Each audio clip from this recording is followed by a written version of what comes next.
Buenas tardes, soy Florencia Melgar y hoy vamos a hablar de migración y salud mental en Australia. ¿Con quién? Con el doctor Félix Gómez. Buenas tardes. Hola, Florencia. Vamos a contar un poquito quién es Félix Gómez. Félix es médico venezolano, está desde el año 2006 en Australia. Él es especializado en orientación de la conducta y en salud mental. Te especializaste aquí, Sí. Félix. Y además has trabajado con refugiados, con inmigrantes, con personas con discapacidad de distintas nacionalidades. Así es, Y hoy el tema que nos convoca es la salud mental y los inmigrantes. sí. Vamos a empezar por los latinos, que son los que tenemos más cerca, ¿verdad? ¿Y qué particularidades tiene la pareja latina que llega a Australia? Que los diferencia, por ejemplo, de otros inmigrantes. Sí, eso es una buena pregunta porque una de las realidades que uno encuentra, sobre todo en las parejas latinoamericanas, es que la pareja latinoamericana viene con expectativas, viene con una cultura, hay una idiosincrasia, viene con valores, obviamente que pueden ser en algún momento diferente a la cultura que se encuentra específicamente en Australia. Obviamente cada pareja es diferente, cada pareja tiene sus características propias. Y algo importante es que, por ejemplo, uno de los valores más importantes, por supuesto, como repito, cada pareja tiene sus particularidades, es el tema de la relación con la familia y los afectos. Y eso hace que, por ejemplo, en muchas ocasiones las parejas se enfrenten con mucho estrés, producto, bueno, evidentemente de la nostalgia, evidentemente lo que en inglés se llama el homesick, que evidentemente la nostalgia al país que se deja. Sin embargo, debo decir también que no es únicamente latinoamericano, es algo que es cultural. Si uno, por ejemplo, se relaciona con gente de Sri Lanka, o de India, incluso de Irlanda o de otros países, uno percibe también el mismo duelo. Ahora, lo interesante es que hay varias cosas importantes. Yo creo que el emigrar es uno de los procesos más complejos que un ser humano enfrenta. Es complejo porque tú cambias todos los contextos personal, contextos de pareja, contexto familiar, contexto social. Cuando yo defino contexto, estoy hablando del lugar donde yo estoy moviéndome como ser humano. Y algo que pasa es que la pareja en sí se enfrenta ante lo novedoso con altos niveles de estrés. Dependiendo de cómo la pareja negocie y maneje ese estrés, va a depender inclusive el tiempo que pueden durar o que pueden separarse durante el proceso de migración. ¿Hay un índice muy alto de divorcios de latinoamericanos que llegan a Australia? Es altísimo, debo ser honesto. Yo recuerdo que leí unas estadísticas en uno de los community centers. Community centers son lugares donde hay trabajo comunitario, donde se hacen programas para personas de diferentes nacionalidades en Australia, donde se da soporte emocional, y estaba cerca entre el 35 al 40% al menos en el área de Sutherland, hacia la parte de Australia, especialmente los primeros 3-4 años, una área de mucho estrés, un tiempo de mucho estrés, y sí, es una cifra muy alta. ¿Hay diferencia en el nivel de expectativa de los latinos respecto de otros tipos de inmigrantes que llegan aquí? Esa es una pregunta muy interesante, Florencia, porque efectivamente, por lo menos, mi experiencia de trabajo con algunos grupos latinoamericanos, uno de los grandes issues, uno de los grandes temas, es que las personas que llegan a Australia, en promedio latinoamericanos, son gente que viene con un master degree, gente profesional, altamente calificada. Y obviamente vienen con grandes, altas expectativas, grandes esperanzas, como diría Pink Floyd, Big Hope. Y esas grandes esperanzas, expectativas, cuando se encuentran con la realidad, no siempre son ciertas. Yo comentaba algo que a mucha gente le sorprendió en una entrevista que tuvimos un tiempo atrás, y es que, por ejemplo, algo que no dicen es que en New South Wales, donde está Sydney, por ejemplo, las estadísticas, incluso salió en el Sydney Journal Morning, el 50 al 60% de los inmigrantes profesionales no ejercen su carrera de origen, tienen que cambiarla o transformarla. Acá en Sydney, por ejemplo, uno consigue médicos, ingenieros, gente de alto nivel en Melbourne, manejando un taxi, porque les cuesta la reconducción, ¿no? Entonces, cuando tú traes unas altas expectativas y esas expectativas no se dan en el nivel que tú quieres, evidentemente comienza una palabra que no nos gusta, pero que es una palabra que tú te vas a encontrar tarde o en el tema de la migración que se llama frustración. Entonces un poco el tema es cómo yo manejo esa frustración individualmente y como pareja. Claro. Si la pareja es efectiva, exitosa para manejar su frustración y ser flexible y entender, bueno, si no logro inmediatamente lo que yo estoy buscando, cuando yo hablo inmediatamente, volvemos al tema de las expectativas. Las personas muchas veces se imaginan que en términos de 6 meses, un año, la situación va a estar completamente en el nivel que soñaba o esperaba. Y a veces se está dando que la persona tarda meses en conseguir trabajo. ¿Cuánto es el promedio, si es que hay algún dato, para reinsertarse en otra sociedad? O al menos en esta. Es un tema que es difícil de responder porque depende yo pienso que va a depender mucho de una palabra que es clave, flexibilidad. ¿Qué tan flexible es una persona para tener, a pesar de tener sus objetivos claros, por ejemplo, como puede ser el de ejercer la profesión de ingeniero o la profesión que ejerció en su país, que es el objetivo de venir acá, y no lo logra, crear planes? Esos planes a lo mejor son a corto plazo, a lo mejor es 2 años, 5 años, ¿no? Y las personas, eso muchas veces puede ser un shock, decir, bueno, tengo que esperar 5 años. Bueno, sí, a veces pasa, yo creo que hay que ser honesto. A veces, mira, el proceso de realmente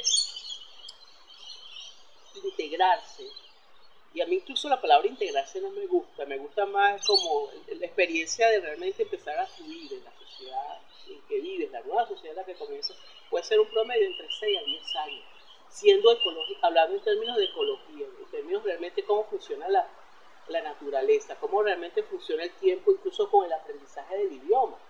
Claro, porque uno puede saber el idioma, pero no ser articulado para trabajar en ese idioma. Es una de las grandes fantasías y uno de los grandes mitos cuando la gente, por ejemplo, vive en un país de habla inglesa. Una cosa es tener un nivel de inglés que te permite funcionar y otra cosa es ser fluente en el inglés. Mientras más altos son tus niveles académicos y profesionales, eso tiene que ir a la par de un nivel de inglés a la par del grado académico que tú traes. En pocas palabras, si traes una maestría, tu nivel de inglés tiene que ser lo suficientemente alto con la maestría que traes para que realmente tengas mayores posibilidades de competir con gente que viene de otras partes del mundo.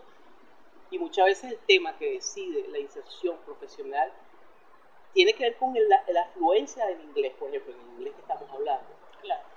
Uno de los grandes mitos es que la gente, por ejemplo, puede decir, bueno, en 6 meses ya estoy fluyendo en el inglés. Y los que hemos vivido más de 5 o 6 años sabemos que el inglés es un tema que necesita tiempo, que el cerebro necesita un tiempo, muchas veces hasta 5, 6, 7 años, dependiendo de la edad en la cual la persona emigra y llega. Por ejemplo, hay diferencias a nivel neurológico con el cerebro. Si tú traes un niño de 5 años, un país de habla inglesa u otro país diferente, es muy posible, fácilmente en un año ese niño va a tener un nivel bastante considerablemente bueno con respecto a su idioma materno.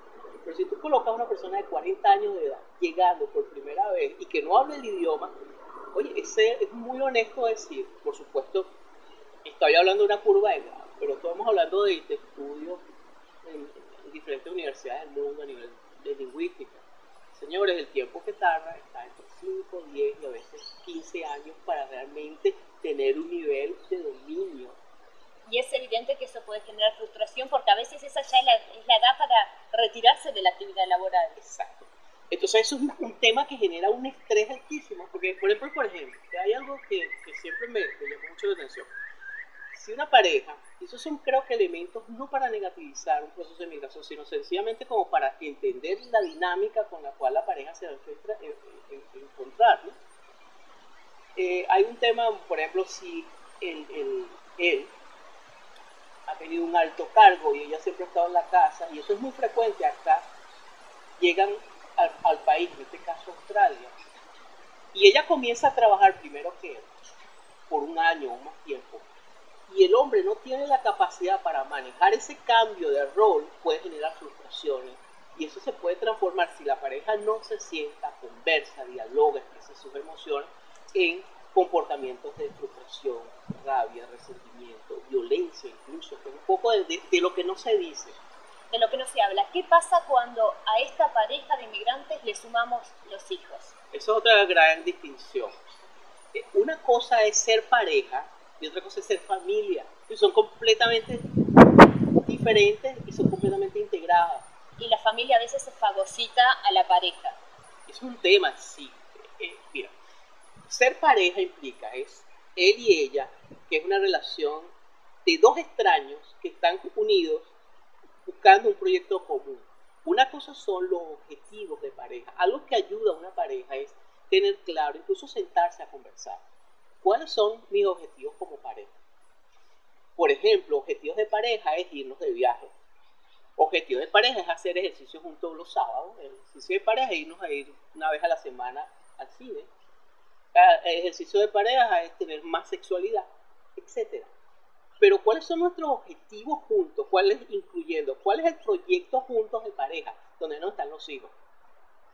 Y otra cosa son los objetivos de familia. Ser familia cuando es mamá, papá, hijo, triángulo. Okay. Cuando muchas parejas creen que ya el tener hijos, ya eso es una relación pareja, familia y la mezcla, cuando son contextos diferentes. Imagínate, estamos hablando cuando la gente llega en el proceso de migración, es un proceso que genera mucho estrés familiar. El estrés familiar implica que los roles cambian.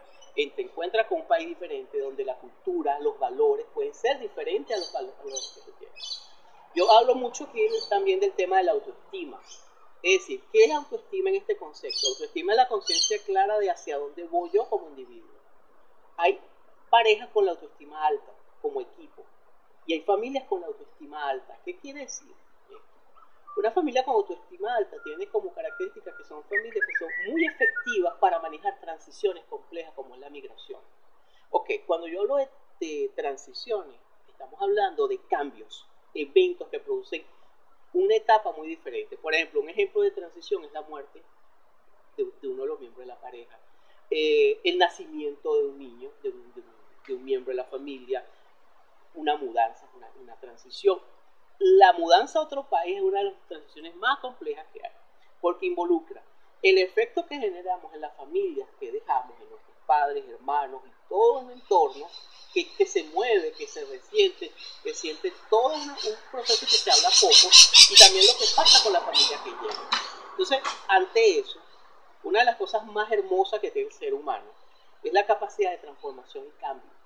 Entonces, cuando hablamos del tema de familias con autoestima alta, yo me refiero a sistemas familiares donde la gente conversa, donde no se imponen las cosas, sino es una relación de personas que conversan, negocian, expresan sus emociones, se acompañan, entendiendo que la vida misma es un proceso tanto de dolor como en momentos de plenitud.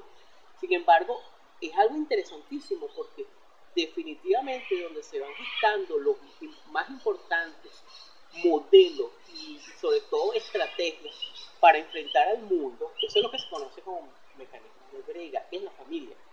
¿Cuál es el modelo que yo le estoy dejando a mi hijo de aprendizaje, de actitud ante la vida, de actitud para enfrentarme, ¿no? El joven o el niño lo que está es captando todo ese modelo. ¿Cómo es mi mamá? ¿Cómo es mi papá? ¿Cómo se relaciona? ¿Cómo se negocia? ¿Cómo conversa?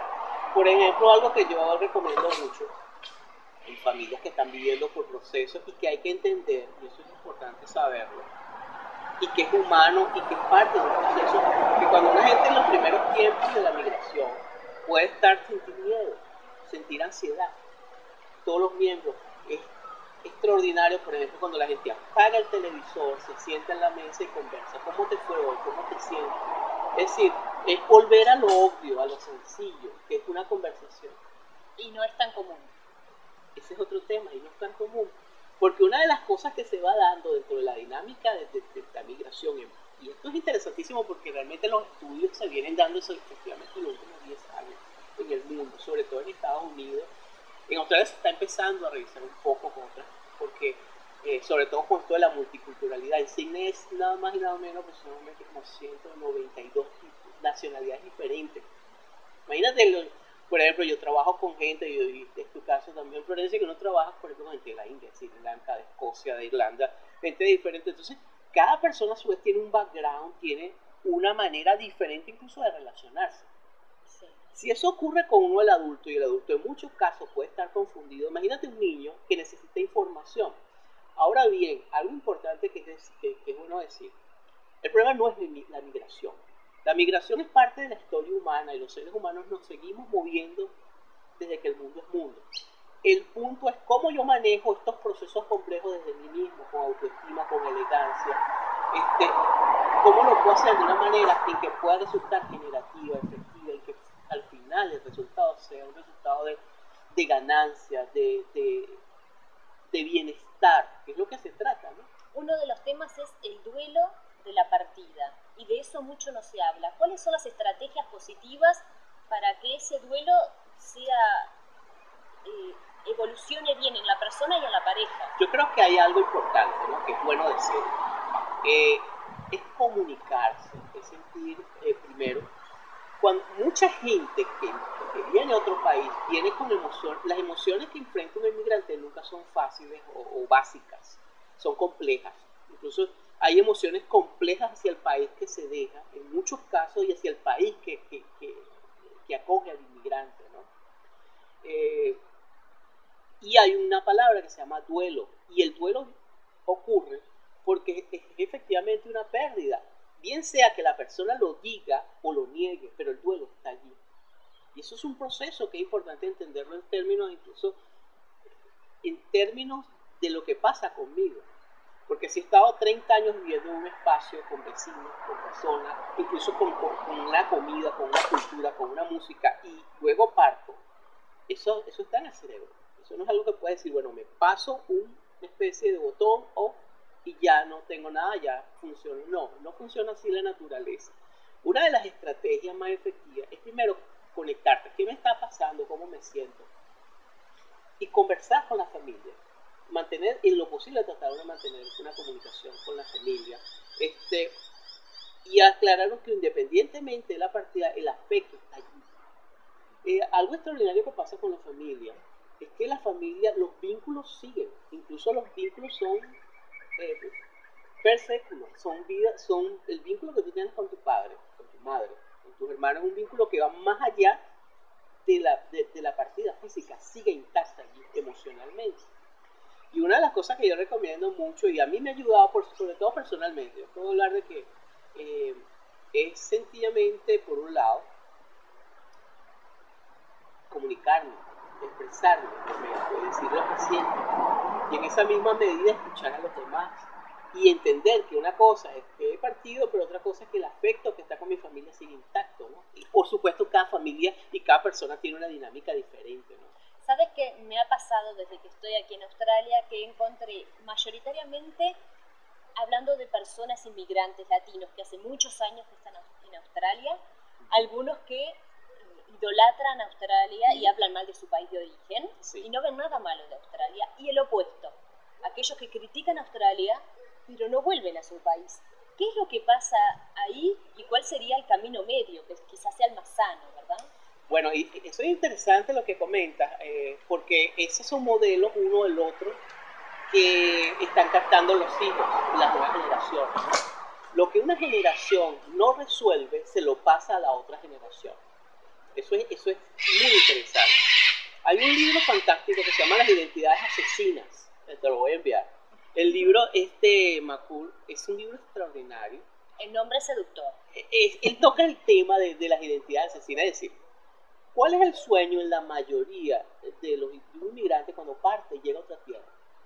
Dice él que ser acogido como uno más de los miembros de la sociedad donde está llegando. ¿Cómo pasar?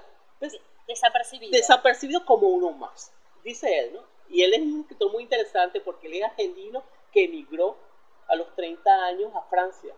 Y él se considera francés argelino. Ahora él dice, pasan varias cosas. La primera es que nuestro viajero pasa desapercibido perfectamente y se integra perfectamente. Pero también ocurre que ante la imposibilidad de eso, o por el acento, o por el aspecto físico, la persona pasa al otro extremo. Es decir, yo pienso que hay dos extremos.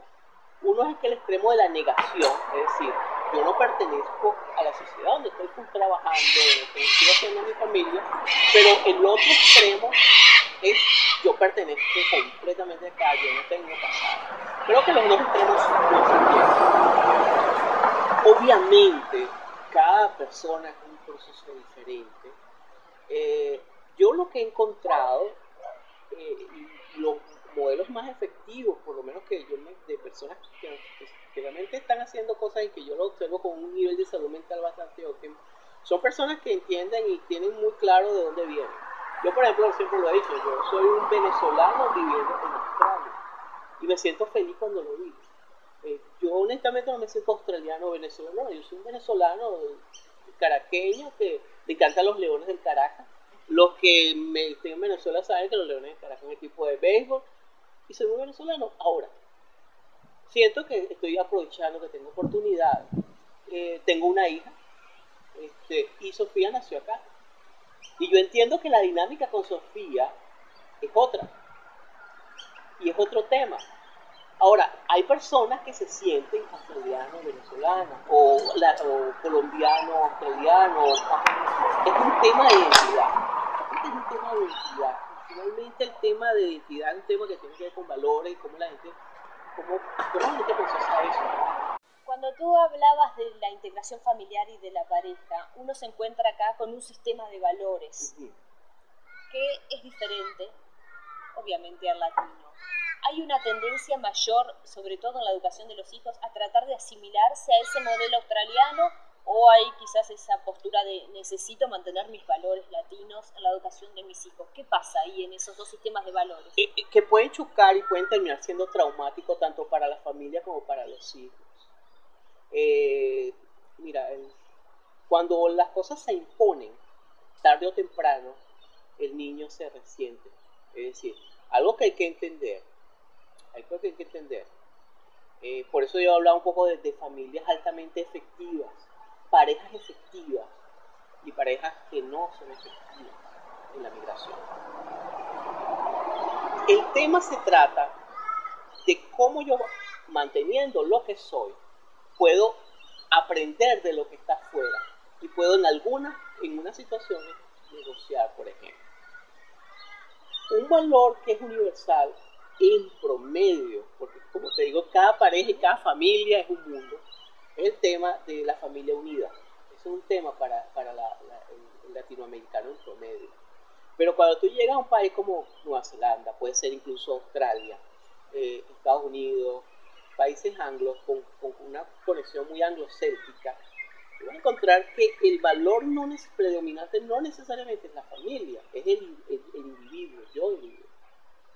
Son sociedades que tienen unos grandes desafíos. Yo creo que en términos de salud mental el costo es alto, porque son sociedades que una de los grandes desafíos que tienen es que las personas tienden a aislarse, tienden a estar efectivamente, el nivel de socialización, al menos de lo que yo he visto, es en Latinoamérica tiene más capacidad de socializar, es uno de los puntos fuertes. Cuando te encuentras, por ejemplo, llegas a Australia, te encuentras que, por ejemplo, el hacer amigos es un tema, porque es un proceso que te puede llevar un tiempo realmente lo que se llama ser amigos. Ahora bien, el punto es lo que, por eso me he referido desde hace mucho tiempo. Una de las cosas que es importante es tener claridad con tu sistema de valores internos, tu vida interior. ¿Cuál es tu vida interior? Es decir, la capacidad de valorarte, la capacidad de preguntarte, y es una cosa que es muy clave. ¿Cuál es el sentido de este viaje? ¿Cuál es el sentido de estar aquí? ¿Cuál es mi visión? ¿Qué es lo que yo sueño para mí? ¿Qué es lo que yo sueño para mi familia? Y compartir eso con la pareja, compartir eso con tus hijos. Por ejemplo, hay algo que hace mucho daño. Es cuando, por ejemplo, el padre no se comunica con el hijo. Qué hermoso y qué valioso es cuando un padre le dice a un hijo, mira, hijo, yo tengo miedo. Yo he tenido frustración, yo tengo sueños. Qué bonito es cuando un padre le puede contar a un hijo los sueños que tiene. Cuando ese hijo o esa hija comienza a ver que el padre puede comunicarse, mira, estos son mis sueños, yo sí tengo miedo, el niño se va relacionando, va teniendo un modelo de un padre humano, de un padre distante. ¿Cuál es la gran tragedia y el gran desafío que tienen las familias actuales, Florencio? Y eso es algo que es un nivel que estamos viendo en diferentes partes del mundo. Papá y mamá llegan cansados a pagar posiblemente ya la casa que tienen y que necesitan pagarla porque si no se la quita el banco. Llegan los hijos del colegio y lejos de ser una reunión, porque a veces no es una cuestión de tiempo, es de calidad de tiempo. Llegamos, comemos, y entonces introducimos al gran padre y al gran docente del siglo XXI. La televisión. Y resulta que ¿qué hace? Es impresionante. Prendes el televisor, la persona está comiendo y todo el mundo viendo el televisor. Cuando tú sometes a una familia por mucho tiempo a ese sistema, tú estás teniendo enfrente una familia que va a tener problemas. ¿Por qué? Porque una de las cosas que pasa en la vida es que las familias presentan transiciones y transformaciones. Y la pareja, la familia necesita, para ser efectiva en esas transiciones, comunicarse, sentarse, conversar. Ahora, ¿qué pasa con los latinos y con los inmigrantes en general cuando llegan a Australia? Los latinos tienen una forma más directa, quizás, de expresarse. Acá los australianos son más reservados, quizás, para expresar las emociones. A veces uno piensa que le cayó bien a un australiano y puede ser que sí, puede que no, porque es reservado. ¿Cómo se integra, cómo entiende esos códigos el latino para saber cómo manejarse, ¿no? Bueno, mira, yo te puedo hablar de mi experiencia. Yo creo que hay algo que a mí me gusta, es mantener mi autenticidad, ¿no? Como soy yo. Yo, por ejemplo, creo que uno tiene que entender, por un lado, que te estás moviendo en un sistema, cuando hablo de un sistema, de una sociedad, que tiene una regla diferente al país de donde vengo, con valores diferentes. Ahora bien, el punto es primero entender, por ejemplo, puntos concretos, las distancias físicas cuando uno habla. Las personas acá, en promedio, sobre todo si te relacionas con una persona, por ejemplo, de la India, o de Sri Lanka, o una persona incluso inglesa, hay una distancia que uno mantiene, que es mucho más pronunciada que la distancia que podemos tener tú y yo, que somos latinoamericanos. Yo creo que hay una máxima que dice, si vas a Roma, ser romano en el sentido de observar básicamente las reglas básicas en organización. Sin embargo, también algo que se valora mucho, también cuando tú muestras lo que eres, mientras tú no estés irrespetando o cruzando los bordes, que implica, por ejemplo, el contacto físico aquí se ve poco y no es bien visto, a menos que la relación pase a otro sentido de mayor familiaridad. Entonces, yo una de las cosas que siempre me he planteado y que he observado es ser uno mismo, ser natural, pero entendiendo que hay algunas reglas, lo mejor es tocar menos, observar más, escuchar más. Una de las cosas muy importantes cuando uno está llegando es, yo creo que escuchar más y observar más. Y en base a eso uno consigue un término medio entre lo que tú eres. Por ejemplo, yo soy muy gestual y hablo mucho con las manos y eso es muy latino. Pero también tiene que ver que cuando yo hablo inglés, la manera como mi lenguaje, primero que mi cerebro cambia, yo me tengo que pasar del español al inglés. Y eso implica que ¿cambia tu gestualidad? Mi gestualidad cambia, porque es interesante. Tu lenguaje, al cambiar tu lenguaje, esto puede sonar interesante, incluso controversial, pero yo parto de que tú comienzas a desarrollar un nivel de identidad diferente, porque te estás manejando en un idioma diferente, con contextos diferentes. Por ejemplo, algo muy sencillo que muchas veces uno no se da cuenta. Mi nombre es Félix. Bueno, toda mi vida he sido Félix. Y una de las cosas que me encuentro desde hace 6 años acá es que ya no es Félix, es Félix. Pero eso es interesante, porque eso habla de que hay un Félix, que es una parte de mí, que tiene 6 años y que es una identidad, que sin dejar de ser, funciona en un contexto en inglés.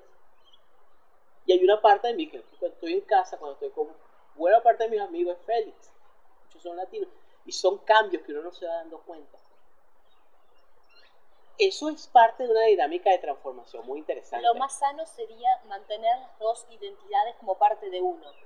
Yo pienso que lo más sano es abrirte a las posibilidades de aprendizaje maravillosas que hay. Por ejemplo, en Australia, yo te digo algo, es donde uno vaya a cualquier parte del mundo. Si tú enfocas hacia el campo de lo positivo, de las opciones, positivo no implica negación, porque puedes caer en el otro tema de Disneylandia. Yo quiero decirte muy honestamente, y tú y yo hemos emigrado y sabemos la migración.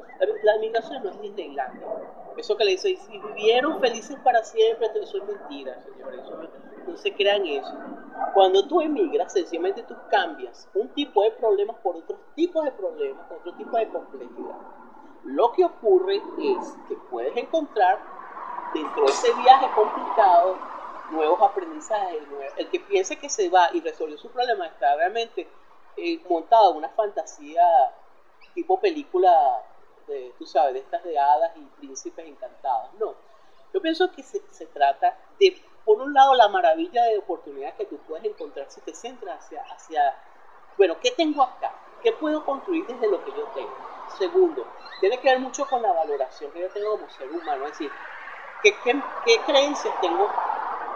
Algo que acá pasa en la migración, muchas personas, no todos, dejan de creer en sí mismos.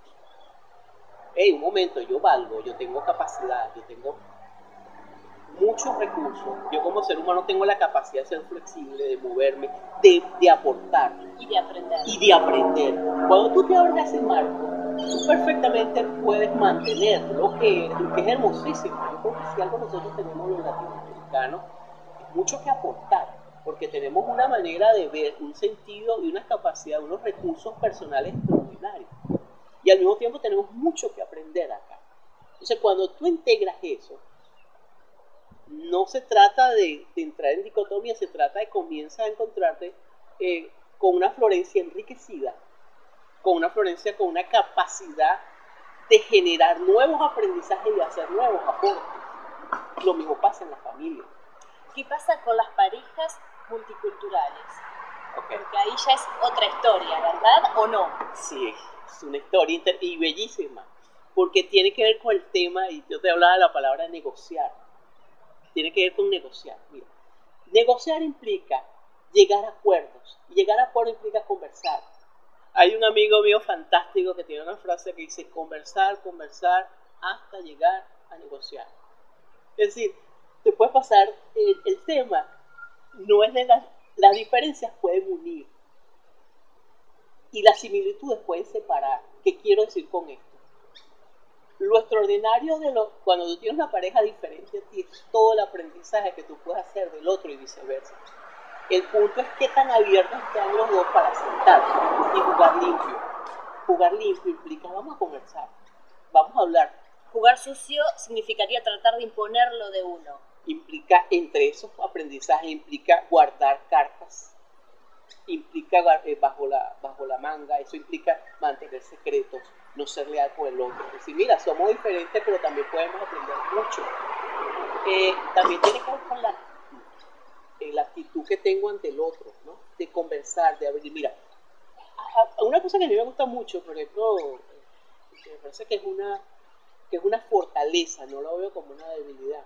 Por ejemplo, en las relaciones de pareja que yo he visto con las americanas, nosotros nos conectamos mucho desde la emoción. Yo siento, me duelo, tengo rabia. Eso es sano. Eso no me parece que sea, visto desde el punto de vista anglo, pudiera ser visto como una dificultad. Pero en un momento, caemos en el tema de, yo por ejemplo, mi relación con mi esposa es como lo que somos como venezolanos. Claro. Ahora, ¿qué pasa cuando la diferencia es, qué es lo que pone? Por ejemplo, un australiano que está casado con una latinoamericana. Yo pienso que el tema es sentarse a conversar. Y fíjate que incluso conversar para poder llegar a acuerdos y cada pareja establece sus propios acuerdos.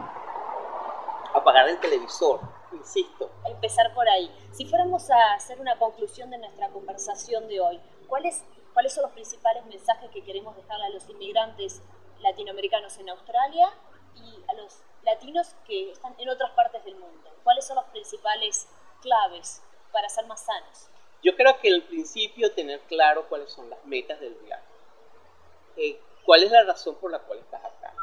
Redefinir, a veces el término de redefinir mis metas, porque inmediatamente a lo mejor no las puedo tener, pero puedo tener un sueño a corto o a mediano plazo. Yo creo que necesitamos el tema de desarrollar la paciencia, la capacidad de visualizar. Creo que el tema de conversar, yo pienso que, insisto, el tema de apagar el televisor y los videogames y toda esa tecnología y comenzar a desarrollar más vida interior y vida más familiar y conversar con amigos. Eso yo creo que es un tema. Yo creo que también el tema de escribir puede ayudar en un momento determinado. Si en un momento determinado una persona siente que necesita ayuda, buscar un buen profesional de ayuda con el cual hacer contacto. ¿Escribir puede ser una terapia? Puede ser ayudar muchísimo. Hay personas, por ejemplo, hay una tendencia a tener blog en internet, es otra posibilidad. Hacer ejercicio moviliza mucho la energía, o sea, la energía del cuerpo.